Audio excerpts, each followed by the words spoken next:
Frozen 2 mostly focused on the relationship between the main Arendelle protagonists and the Northuldra tribe. Elsa is compelled by a voice to go into the unknown, and in the end, she discovers that she belongs in the enchanted forest with the rest of the spirit elements.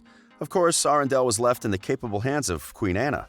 Considering they both have entered into a new phase of life, there's so much more that could happen, which is why the possibilities of another sequel are very high.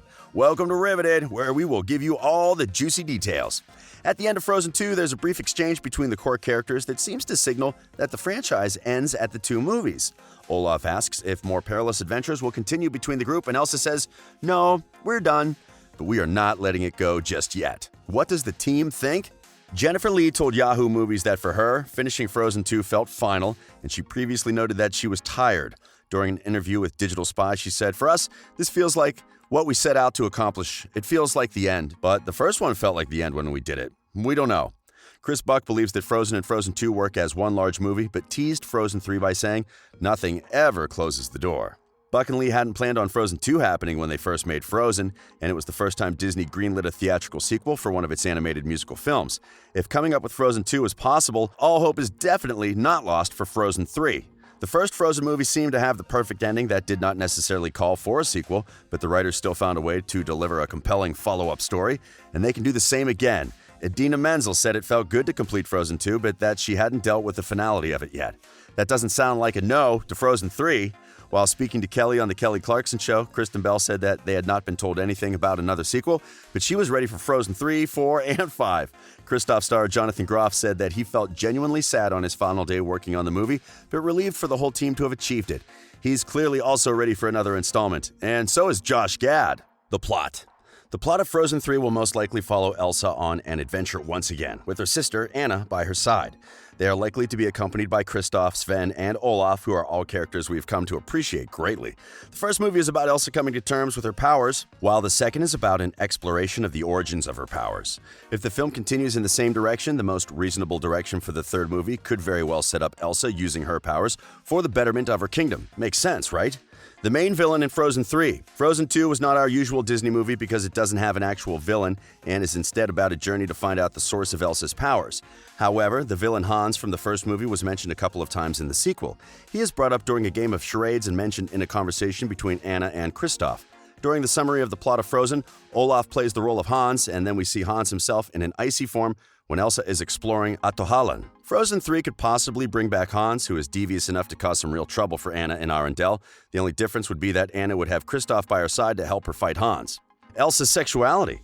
Once again, fans were left disappointed when Elsa's sexuality wasn't explored. According to some reliable sources from Disney, she was supposed to have a girlfriend in the second movie itself. However, it was deemed too early, and there was a fear that some countries might ban a movie with an openly gay princess. The idea is that Elsa will have a girlfriend in Frozen 3, which will seal the question of her sexuality once and for all. Going by the trend of the release dates, by the time we get to see Frozen 3, the world will become more welcoming when it comes to homosexuality. Producer Peter Del Vecchio explained the decision to leave Elsa's love life out of the story. In an interview, he said, "What's really important is for 3 years, she has been queen. She doesn't really understand why she's the only human in the world that has these powers or what she's meant to do with these powers. Her journey isn't a romantic one. It's really trying to discover who she is and what her purpose is. And the core relationship, just like in the first film, is between Anna and Elsa. As far as we are concerned, she's now ready, and in Frozen 3, she will be old enough to know what she wants." Elsa's new home. The new group of people, Northuldra, hasn't been explored too much in Frozen 2, and it would be interesting to see more of them. Fans would also want to know how Elsa is adapting to her new home. There's definitely spin-off potential here that the film could have been setting up. Plus, when Elsa froze at the end of Frozen 2 before she saved the kingdom, maybe she didn't come back properly, and now she's more of a spirit than an actual physical form. She actually looked very different. This is something the showrunners could explore, and something else they could explore is, what did the Arendelle soldiers do in the forest for over 3 decades? How and where did they live? And why are their uniforms in perfect condition after all this time? Anna and Kristoff. These two lovebirds were introduced to a whole new world. Anna was never the queen type, and Kristoff has never been royalty. In Frozen 2, he's discovering that he doesn't quite know what he signed up for, and all of a sudden, he's possibly a king? He used to be an ice cutter guy, for goodness sake. Frozen 2 never actually revealed if the happy couple got married, and it didn't define Kristoff's role in Anna's kingdom. After spending the whole movie building to Kristoff popping the question, it would be interesting to see how the two will navigate the kingdom, right? One thing we must note, however, is that Disney doesn't really follow up stories after marriage. So, in Frozen 3, Anna and Kristoff could still remain engaged, and the wedding could possibly happen at the end of the trilogy. More questions about the past. Frozen 2 answered some of the major questions, but it still left some stones unturned, and we want the answers. We never really learned anything more about the grandfather or his ambitions, or why this would actually make the people of the forest more likely to be bound to him. Northuldra is a very small tribe, very far from Arendelle's borders, and the second franchise does little to help us understand the politics or geography or culture of either people in relation to one another, thus leaving the conflict bare bones at best. In the Enchanted Forest, Elsa, Anna, Olaf, Kristoff, and Sven encounter the missing soldiers and the Northuldra natives trapped in some time loop about to battle each other, but they interrupt them. The team begins research to find out more about the forest, and we get some sort of flashbacks. One of the biggest questions we had was if Adina was truly a Northuldra and told Agnar, why wouldn't she ever want to return to help save her people? Also, we are sorry we thought young Adina was Elsa's girlfriend, but why does she look very different as an adult? Young Agnar in his adult form looked pretty much how you would expect a kid to grow into a man, but we can't say the same about Adina. Also, a lot of problems their daughter suffered through in Frozen and Frozen 2 was because of the secrets the king and queen unfairly kept. They could have at least left a diary or a document for Elsa before they left. Well, Disney's parents haven't always been the greatest. Was Queen Adina the original fifth spirit?